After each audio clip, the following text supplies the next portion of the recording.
single day. I'm gonna make something.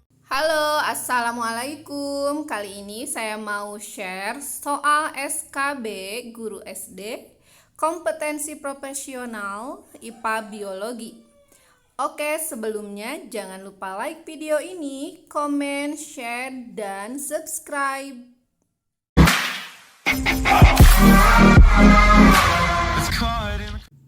Soal nomor 1. Perhatikan gambar penampang kulit berikut ini. Bagian yang berfungsi dalam produksi keringat ditunjukkan oleh nomor titik-titik. A2, B5, C7, D8. Jawabannya adalah C7. Bagian kulit yang berperan dalam produksi keringat ditunjukkan oleh nomor 7 sama dengan kelenjar keringat. Nomor 2 sama dengan epidermis. Nomor 5 sama dengan ujung saraf. Dan nomor 8 sama dengan pori-pori. Oke, selanjutnya soal nomor 2. Perhatikan gambar berikut ini. Ini gambar mata ya. Bagian mata yang ditandai X adalah A. Retina, B. lensa mata, C. kornea, D. selaput pelangi. Jawabannya adalah D. selaput pelangi. Selaput pelangi atau iris merupakan struktur berpigmen yang memberi warna mata. Soal nomor 3. Perhatikan bentuk paruh burung berikut. Oke, bentuk paruh yang sesuai untuk mencari makan di dalam air atau lumpur adalah titik-titik. A1, B2, C3, D4. Jawabannya adalah B2.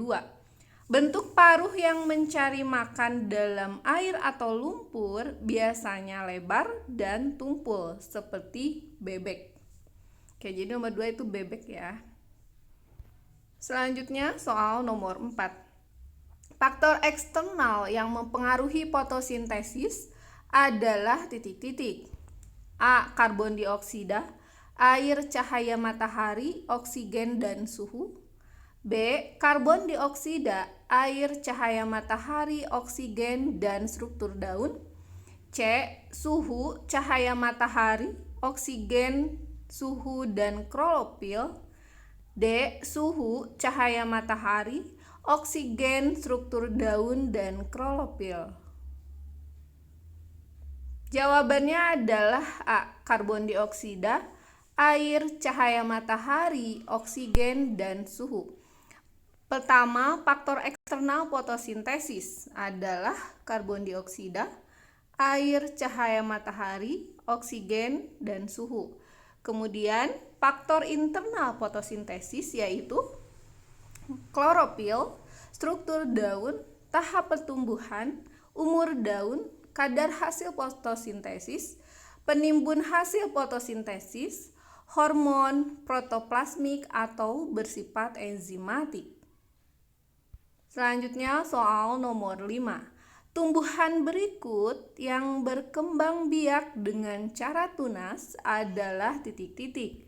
A. Mangga, B. Pisang, C. Nangka, D. Ketela pohon. Jawabannya adalah B. Pisang. Pertama, tumbuhan yang berkembang biak dengan tunas, contohnya pisang dan bambu.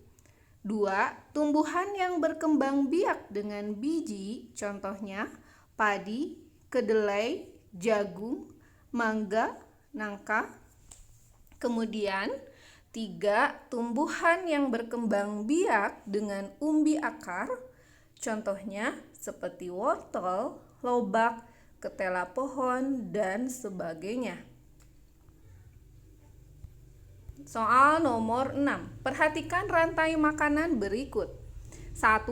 Rumput dimakan A dimakan laba-laba, laba-laba dimakan burung pelatuk, dan burung pelatuk dimakan elang.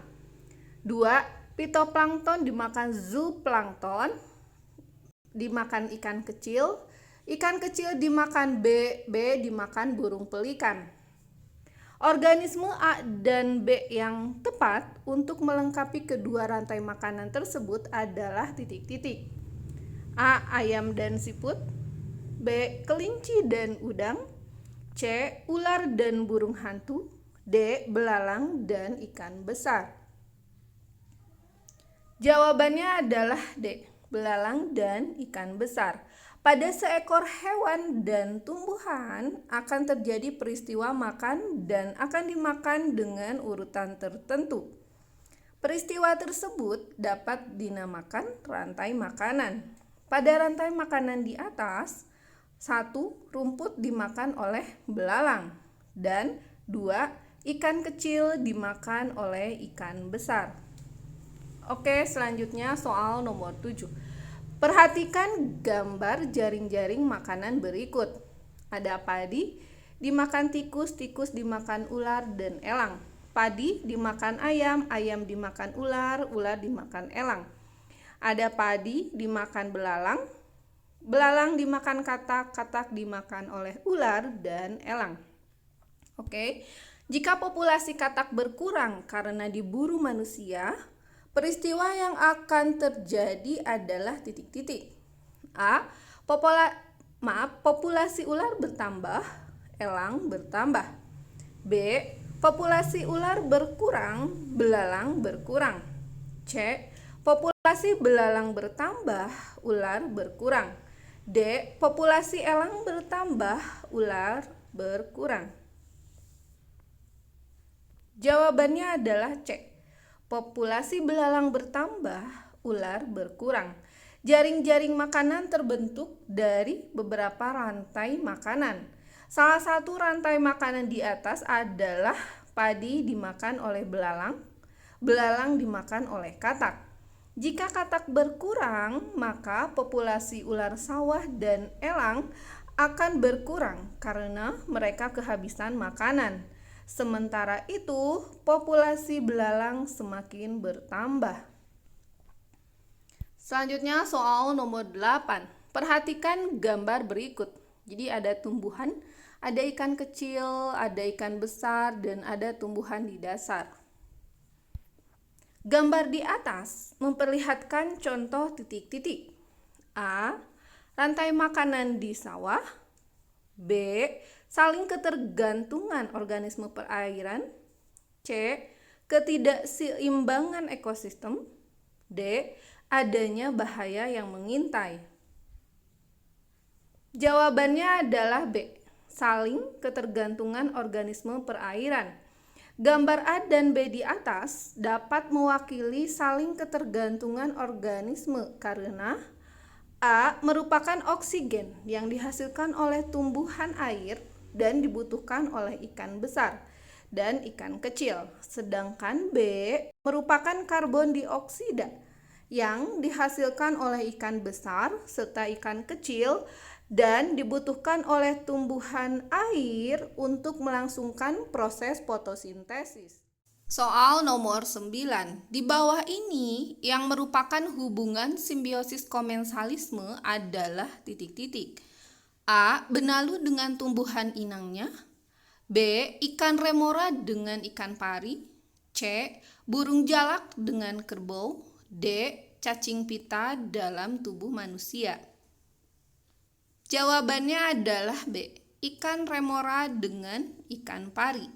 Macam-macam simbiosis adalah sebagai berikut. Pertama, simbiosis komensalisme adalah hubungan antar organisme di mana salah satu pihak memperoleh keuntungan, namun yang lain tidak merasa dirugikan. Contoh, jika ikan pari memperoleh mangsa, maka ikan remora akan memperoleh sisa-sisa makanan yang menempel pada ikan pari. Sedangkan ikan pari tidak diuntungkan ataupun dirugikan dengan keberadaan ikan remora. 2. Simbiosis mutualisme, yaitu suatu interaksi antara dua makhluk hidup yang saling menguntungkan kedua belah pihak. Contohnya burung jalak dengan kerbau. 3. Parasitisme adalah hubungan antara organisme yang berbeda spesies jika salah satu organisme menempel pada organisme lain dan mengambil makanan dari hospes atau inangnya sehingga merugikan inang. Misalnya, cacing pita dalam tubuh manusia. Contoh lainnya, benalu dengan tumbuhan inangnya.